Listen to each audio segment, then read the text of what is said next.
Voilà, bonjour à toutes et tous, chers frères et sœurs, nous sommes heureux de nous retrouver. Voilà, c'est le deuxième épisode de notre série Se recentrer sur l'essentiel. Voilà, dans ce deuxième épisode, j'aimerais partager avec vous cet appel à se recentrer sur l'essentiel dans la prière et notamment se recentrer dans l'intercession. J'aimerais commencer avec ce passage de la lettre de Paul à Timothée, dans la première lettre au chapitre 2, versets 1 à 4. « J'exhorte donc, avant toute chose, à faire des prières, des supplications, des requêtes, des actions de grâce pour tous les hommes, pour les rois et pour tous ceux qui sont élevés en dignité, afin que nous menions une vie paisible et tranquille, en toute piété et honnêteté. Cela est bon et agréable devant Dieu notre Sauveur, qui veut que tous les hommes soient sauvés et parviennent à la connaissance de la vérité. » L'apôtre Paul exhorte Timothée et ainsi toute l'Église et ainsi nous aujourd'hui, en premier lieu, avant toute chose, à faire des prières, des supplications, des requêtes, des intercessions qui montent devant Dieu. Qu'est-ce que cela veut dire intercéder? Intercéder, on peut le décrire ainsi, c'est se placer entre Dieu et les hommes pour demander à Dieu de déverser sa grâce sur les hommes, les femmes qui ont tant besoin de lui, qui peut-être ne réalisent pas leur besoin de Dieu, d'un sauveur. Mais c'est notre ministère dans la prière d'intercéder pour les hommes. Dans le sens du mot hébreu, intercéder, c'est aussi s'interposer, c'est intervenir. Intervenir, cela veut dire venir entre, c'est agir en médiateur. Dans le grec, la notion d'intercéder, c'est aussi frapper le but, viser dans le mille, on peut dire aujourd'hui, pour obtenir quelque chose.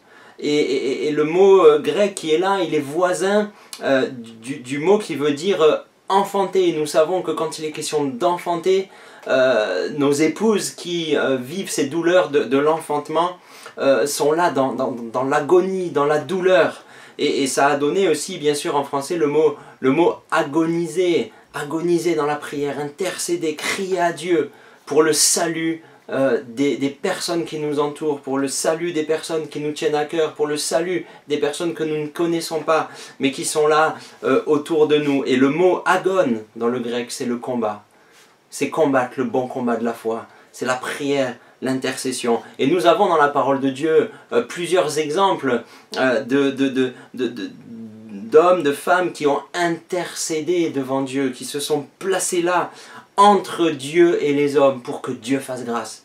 Et on a l'exemple, par exemple, d'Abraham qui a intercédé avec persévérance pour Sodome et Gomorrhe, pour que le jugement de Dieu soit évité, si toutefois il y avait quelques justes. Et on voit Abraham qui persévère, qui réduit le nombre, et finalement la ville est quand même jugée et les justes sont sauvés. On a l'exemple de Moïse qui a intercédé pour le peuple, et on le disait la dernière fois, le peuple qui s'était laissé aller à l'idolâtrie, pendant que lui, Moïse, était sur la montagne avec Dieu, dans la présence de Dieu, en train de recevoir la loi. Moïse a intercédé pour que Dieu leur pardonne. Avec ce même peuple, dans le désert, ce peuple à la nuque raide, et quelque part c'est ce que nous sommes tous, Phinéas s'est levé aussi pour intervenir, pour intercéder. Il s'est tenu dans l'intercession et la plaie s'est arrêtée. Cela lui fut imputé à justice. Nous trouvons cela dans le psaume 106, au verset 30-31, et tant d'exemples dans la parole de Dieu, d'hommes qui se sont littéralement placés entre Dieu et les hommes pour que Dieu fasse grâce, pour que Dieu pardonne, pour que Dieu secourt. Nous avons des exemples plus récents aussi de revivalistes qui priaient, qui suppliaient Dieu de sauver lorsqu'il prêchait l'évangile. Des foules se convertissaient au Seigneur Jésus. Nous avons l'exemple de John Knox qui était en Écosse, qui disait « Seigneur, donne-nous l'Écosse ». Et il y a ce témoignage que la reine d'Angleterre craignait plus les prières de John Knox que que l'armée ennemie. Nous avons l'exemple aussi de Hillsong que nous connaissons bien, qui nous fournit tous ces merveilleux chants de louanges dans les années 90, dans les premiers albums, il chantait « Seigneur, donne-nous les nations ». Et on le voit aujourd'hui, cette église est implantée de partout dans le globe, sur tous les continents. Une intercession, se placer entre Dieu et les hommes pour réclamer sa grâce. Aussi, dans cette situation que nous vivons aujourd'hui, avec ce virus qui se répand et qui fait tant de morts, se placer entre Dieu et les hommes dans cette situation de détresse où l'homme perd totalement le contrôle. Prier pour tous ces malades, intercéder pour toutes ces familles qui sont endeuillées, qui sont dans la peine, dans la tristesse. Prier pour aussi tout le corps médical qui fait face à cette épidémie, qui est au front, qui ne compte pas ses heures, qui ne compte pas ses efforts, qui se donne à fond pour qu'un maximum soit sauvé.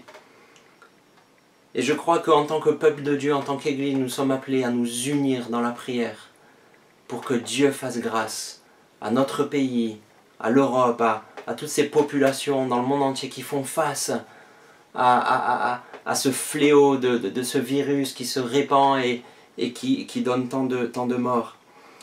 S'unir et faire bloc, comme le disait notre président Emmanuel Macron dans son discours il y a quelques jours, nous unir, nous en tant qu'Église, pour livrer cette bataille spirituelle dans la prière, afin que les manigances de l'ennemi, afin que ces plans de destruction, ces plans de mort soient déjoués et qu'un plus grand nombre soit sauvé.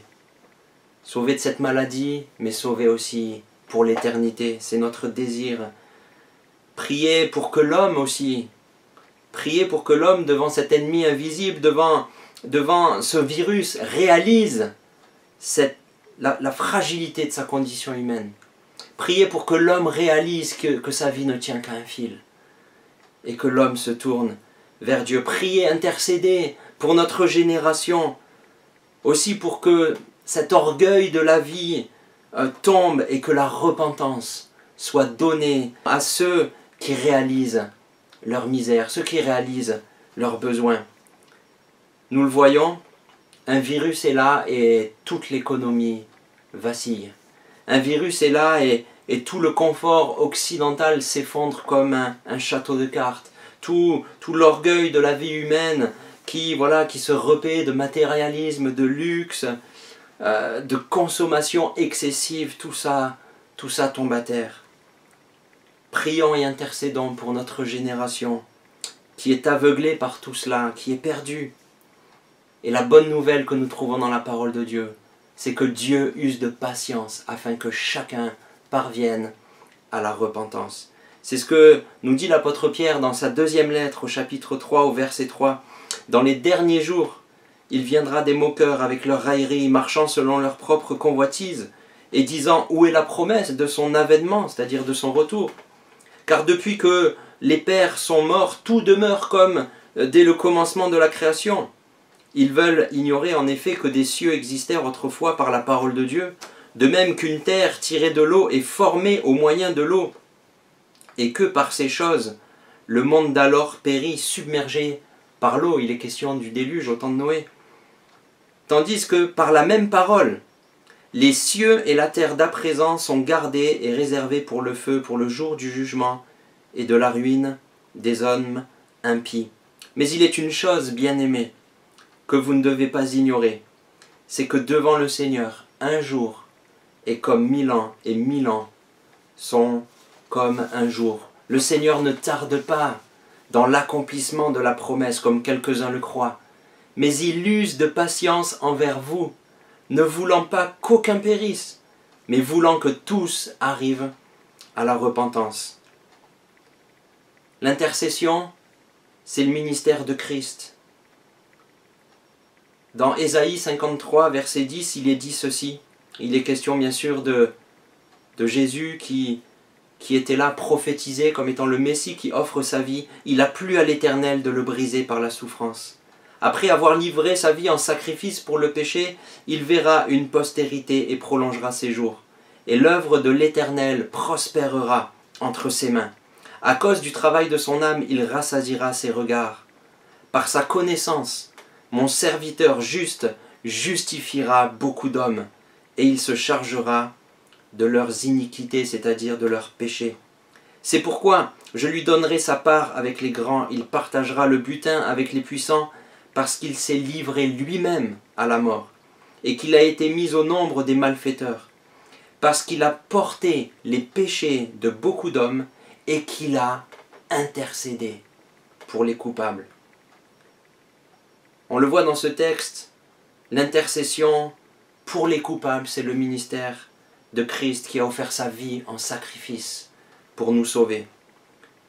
Et si l'intersection est le ministère de Christ, nous croyons aussi que c'est le ministère de l'Église, corps de Christ, pour cette humanité qui se perd. Pour les coupables, qui bien sûr sont coupables vis-à-vis du péché, mais qui sont totalement victimes, si on considère cette épidémie qui sévit en ce moment. Alors frères et sœurs, revenons à l'essentiel. Revenons à l'essentiel et intercédons pour nos semblables, pour nos familles, nos voisins, afin qu'ils puissent voir resplendir l'évangile de Jésus-Christ qui sauve. Au lieu de seulement prier pour nos petits besoins personnels, prions pour les autres. Souvenons-nous que c'est quand Job a intercédé pour ses amis entre guillemets, qui lui donnaient des paroles qui ne le consolaient même pas beaucoup, puisqu'il voulait le rendre coupable de quelque chose. C'est lorsque Job a intercédé pour eux qu'il a été rétabli. Et je crois que nous-mêmes nous serons rétablis lorsque nous arriverons à peut-être enlever notre regard de notre nombril, excusez-moi, on est tous capables de le faire, mais de poser nos regards sur les autres et d'intercéder pour les autres, de prier pour le salut des âmes. Alors revenons à l'essentiel, frères et sœurs, et intercédons pour notre génération. Intercédons pour tous ceux qui font face à cette épidémie qui donne cette maladie qui dure et même des personnes qui décèdent. C'est terrible et nous sommes pleins de compassion pour ceux qui traversent cette épreuve. Intercédons pour eux et intercédons pour le salut des âmes. Et revenons à l'essentiel en disant oui Seigneur, mets en nous cette compassion des âmes perdues. Nous ne voulons pas être l'église qui est là comme un club bien confortable où on est bien entre nous. Non, nous sommes là pour que le monde connaisse Jésus-Christ. L'église existe pour que le monde reçoive l'amour de Dieu manifesté en Jésus-Christ. Oui, le Seigneur use de patience afin que le plus grand nombre parvienne à la repentance. Alors notre cri, le cri de notre cœur, ce qui aussi donne du dynamisme à notre prière, à notre intercession, c'est de dire oui Seigneur, agis pour la gloire de ton nom. Nous avons cette assurance que le Seigneur vraiment tirera sa gloire de toute cette crise qui est là devant nous. Alors quand il s'agit de la prière, de l'intercession, nous avons l'Alliance évangélique mondiale qui appelle toutes les églises à s'unir dans le jeûne et la prière ce dimanche 29 mars. Prenons ce temps à part, frères et sœurs. Prenons un moment pour sauter un ou plusieurs repas et nous placer là, dans la présence de Dieu, à intercéder, nous placer entre notre Seigneur qui est bon, qui aime et qui veut que tous les hommes soient sauvés, et nous placer entre Dieu et les hommes. Faisons-le, frères et sœurs, de tout notre cœur, animés de la compassion divine. Restons là, connectés aussi les uns aux autres.